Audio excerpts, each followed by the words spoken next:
On ne sait pas, comme je le disais tout à l'heure, combien de patientes vont arriver sur la garde qu'on fait et on n'a pas le temps en fait, de s'occuper correctement des gens. Ça, c'est vraiment une réalité. Moi, j'ai vécu ça aussi, d'avoir cette sensation d'être maltraitante envers les patientes en leur disant je reviens dans 5 minutes et de revenir 2 heures après parce qu'on ne pouvait pas en fait, faire autrement. Sur la santé des femmes et en particulier des maternités aujourd'hui, on attend clairement qu'il y arrive des catastrophes pour réagir.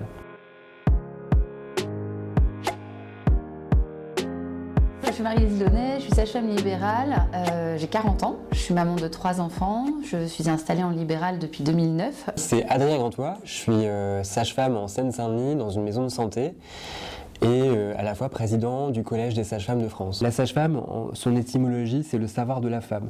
Donc si on regarde l'histoire de notre profession, on a toujours existé depuis l'Antiquité. Avant, il n'existait pas de gynécologue.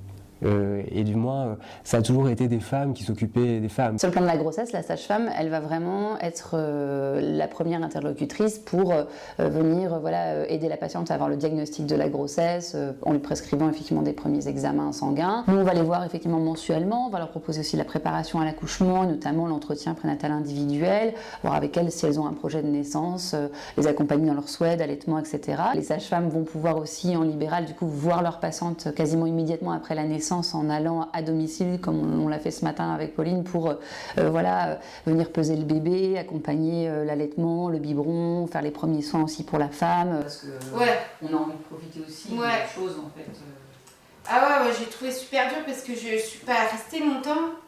En sortie, Et le suivi dans la foulée qui va être peut-être de refaire des frottis, les palpations, les examens des seins, la contraception bien évidemment. Quand j'ai fait mes études de sage-femme, j'ai passé le concours directement. On avait un concours qui était à toutes les villes avaient la même date de concours, donc en fait on pouvait en passer que un par an, donc avec une vingtaine de places. Et ensuite on avait 4 ans d'études. Aujourd'hui c'est très différent, c'est-à-dire qu'il faut passer par la première année de médecine et ensuite on a accès à 4 ans en plus en fait d'années d'études de médecine. D'études de sage-femme et dans quelques années, en tout cas c'est en projet et apparemment il y aura effectivement une 5e année, donc ça fera en tout cas 6 ans d'études pour être sage-femme. C'est une idée qui vient à la base des étudiants qui trouvent leur formation extrêmement dense.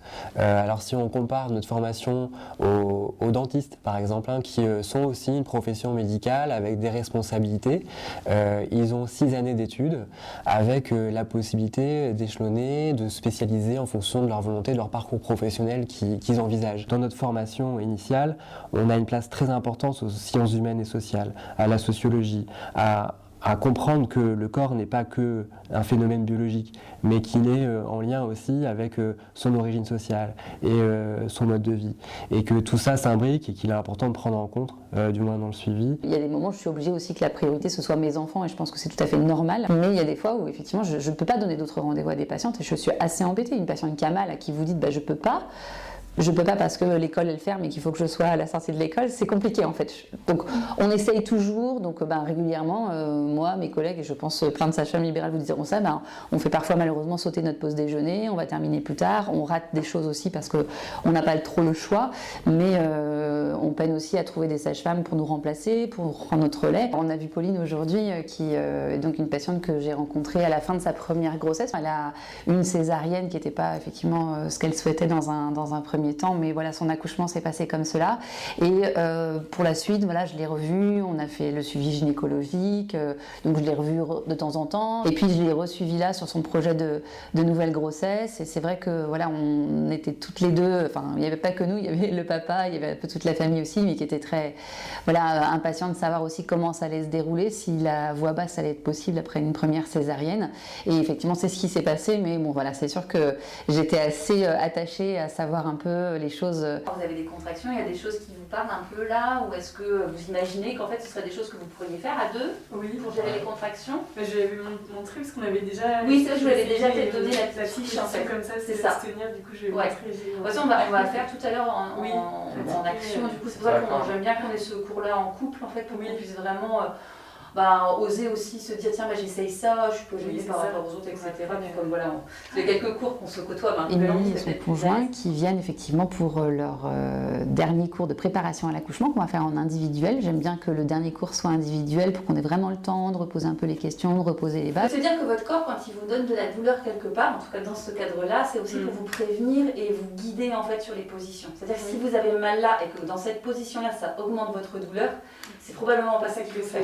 J'avais quitté ma ville de Nantes pour m'installer du coup dans le sud de la France. Donc j'ai exercé à Martigues dans les Bouches-du-Rhône quelques mois. J'ai trouvé ça assez difficile parce qu'effectivement on était autonome, on était enfin plus étudiante, donc en charge aussi de la salle de naissance, avec beaucoup de responsabilités, beaucoup de choses d'urgence à gérer. Il y avait un afflux de patientes effectivement qui était très différent. C'est très riche comme apprentissage. Mais ça peut être aussi un peu violent parfois. Sur la santé des femmes et en particulier des maternités aujourd'hui, on attend clairement qu'il y arrive des catastrophes pour réagir.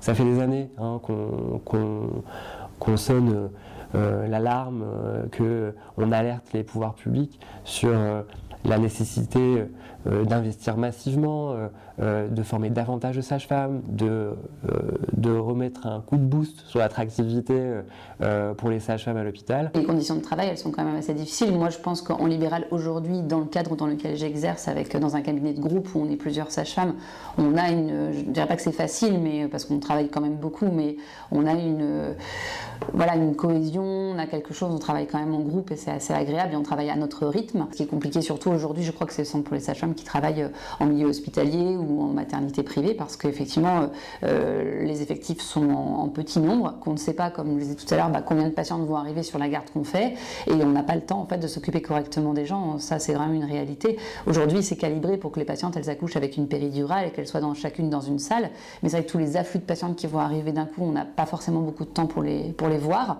Moi j'ai vécu ça aussi, d'avoir cette sensation d'être maltraitante envers les patientes en leur disant je reviens dans 5 minutes et de revenir 2 heures après parce qu'on ne pouvait pas en fait faire autrement. On se sent très mal en fait. On se sent très mal parce qu'on promet entre guillemets à une patiente quelque chose, on lui dit qu'on va revenir parce qu'elle a besoin de nous, pas juste pour lui faire la conversation.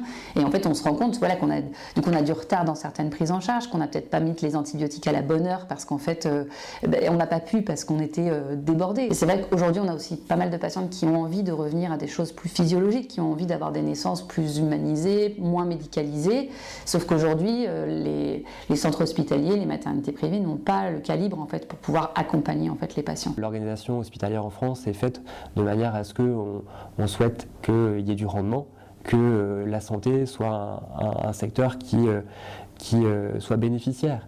Or, quand on fait du soin, etc., c'est énormément de dépenses pour à la fois pour soigner les gens, mais aussi pour prévenir les pathologies, éviter justement qu'on arrive au pire. Les sages-femmes, en fait, depuis des années, elles ont l'impression d'être mises un peu de côté en fait dans le domaine médical, c'est-à-dire que déjà les patientes souvent ne connaissent pas trop nos compétences.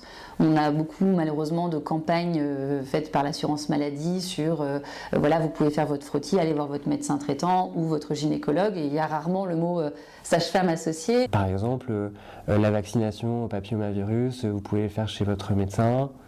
Mais on ne dit pas qu'on peut le faire chez votre sage-femme.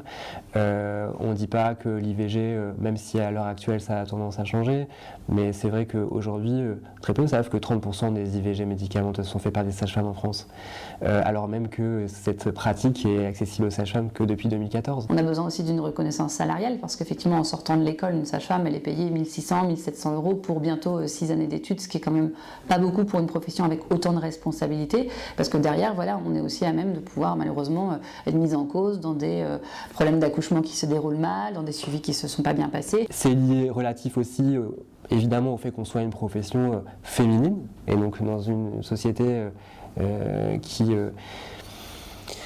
fait appel justement à des règles patriarcales, évidemment c'est beaucoup plus compliqué. Si on prend mal en charge les couples et les futurs parents et leurs enfants, c'est toute une génération qui en pâtit.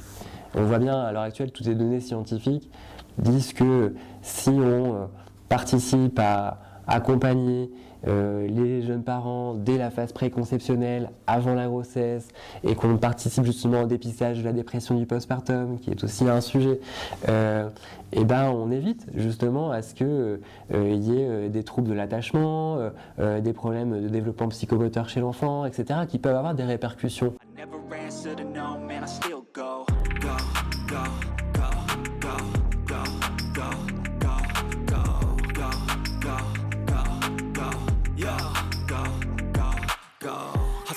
Hustle every single day. I'll be making moves till I'm buried in my grave. To the system, I don't wanna be a slave. I've been doing shit.